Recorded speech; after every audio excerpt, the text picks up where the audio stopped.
अस्सलाम वालेकुम, I am doctor Imran, assistant professor of medicine from prevention and cure.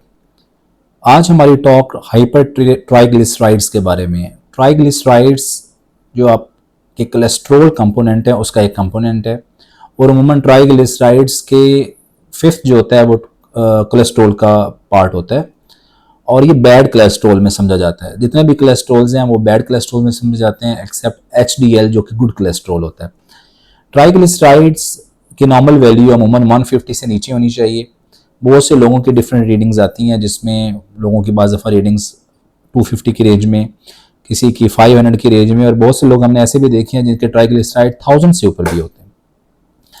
तो ये याद रखें कि ट्राइग्लिसराइडीमिया, हाइपर ट्राइग्लिसराइडीमिया, ट्राइग्लिसराइड के बढ़ने का डायरेक्ट ताल्लुक ऑफकोर्स उन्हीं चीज़ों के साथ है जो चीज़ें हम सीडेंट्री लाइफ में अडॉप्ट करते हैं।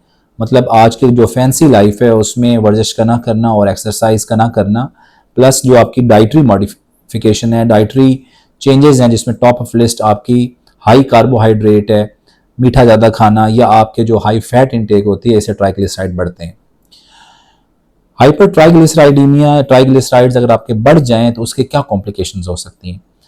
ये याद रखें कि ट्राइग्लिसराइड्स की रेंज अगर आपकी 800 से ज़्यादा हो, 900 से ज़्यादा हो, या बहुत से लोगों में 1000 प्लस होती है। जब 1000 प्लस हो तो इसमें एक कंपोनेंट आपका कंजेनिटल भी आता है, कि आपको हो सकता है कि कंजेनिटल आपके जो जीन्स हैं उसके अंदर कुछ जेनेटिक्स में प्रॉब्लम है, जिसकी वजह से ट्राइग्लिसराइड प्रॉपर ब्रेक डाउन नहीं हो रहे, और उसकी वजह से उनकी तादाद काफ़ी ज़्यादा बढ़ चुकी है।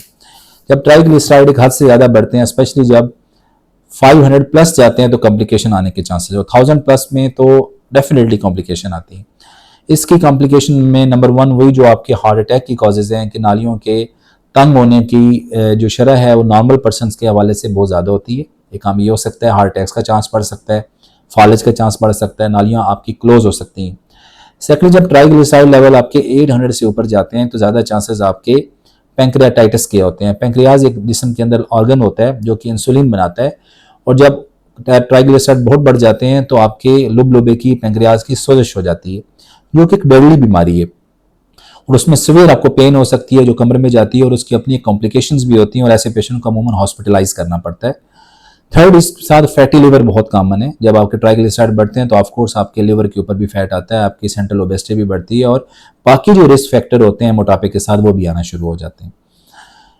इसके ट्रीटमेंट के 2 पार्ट्स हैं। एक तो ये है कि आप अपनी डेली लाइफ को मॉडिफाई करें, प्लेन कार्बोहाइड्रेट्स को क्विट कर दें, जिसमें मीठा और ज़्यादा जो कार्बोहाइड्रेट्स है, जिसमें रोटी और चावल हैं, इसकी मिकदार को मैं तो समझता हूँ बंद करना चाहिए। अगर ट्राइग्लिसराइड बहुत ज़्यादा है, अगर उसमें फ़ौरन फिल आपने दवा के बगैर चेंजेस करनी है, तो सबसे पहला काम आपने ये करना है। सेकेंडली, नॉर्मल से बढ़ के एक्सरसाइज करनी है। एक सिंपल एक्सरसाइज है, एक दूसरी एक्सरसाइज ये है कि जिसमें आप स्ट्रेनुअस एक्सरसाइज करते हैं, जिसमें फॉर एग्जांपल जिम है या रनिंग है, तो उसमें आपकी हाई एक्सर्शन की एक्सरसाइज करना ज़रूरी है, और उसको मेंटेन करना है। अगर एक वजह से अगर इसको लेने के बाद अगर आपकी एक्सरसाइज करने के बाद और मॉडिफिकेशन के बाद अगर आपके ट्राइग्लिसराइड नॉर्मल हो जाते हैं, तो उसका मतलब ये नहीं है कि आप सारी ज़िंदगी खुलम खुला खा सकते हैं या एसिडेंटरी लाइफ गुजार सकते हैं। जैसे ही आपको उसको क्विट करेंगे, वापस ट्राइग्लिसराइड आपके हाई हो जाते हैं।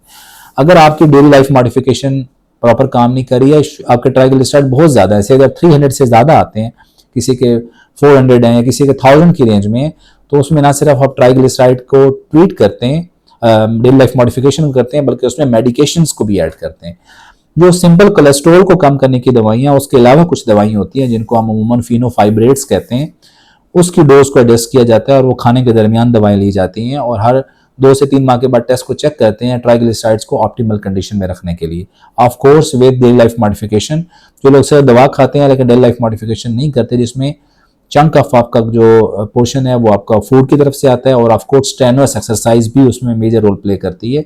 ये दोनों साथ में करनी जरूरी है, और उसके साथ अपने ट्राइग्लिसराइड लेवल को आप 150 से नीचे मेंटेन करते हैं to avoid the complications. Triglyceride cholesterol का वो कंपोनेंट है जो सीडेंटरी लाइफ से फौरन बढ़ भी जाता है, और इसमें गुड न्यूज़ ये है कि जैसे ही आप लाइफस्टाइल को चेंज करते हैं, फूड को चेंज करते हैं, अपने कार्बोहाइड्रेट्स को माइनस में लेके जाते हैं, ओवरऑल फूड इनटेक आप 50% रिड्यूस करते हैं, और एक्सरसाइज को इंट्रोड्यूस करते हैं, तो ये जल्दी से क्विकली से ठीक भी हो जाता है। तो it's easy to treat with daily life modification, और क्विक रिस्पॉन्स आता है। लेकिन बाज़ दफ़ा कंजेनिटल जब प्रॉब्लम होता है, कि जिसमें ट्राइग्लिसराइड आपके 800 प्लस जाते हैं, बार बार पैंक्रेटाइटिस हो रहा होता है, तो उसमें ऑफ कोर्स मुमकिन है कि आपको लाइफ लॉन्ग फिनोफाइब्रेट्स जैसी दवाइयाँ खानी पड़ती हैं। ऑफ कोर्स आपका डॉक्टर आपको एडवाइस करता है ताकि आपके ट्राइग्लिसराइड्स 150 से नीचे रहें और आप कॉम्प्लिकेशन से बच सकें। Thank you so much.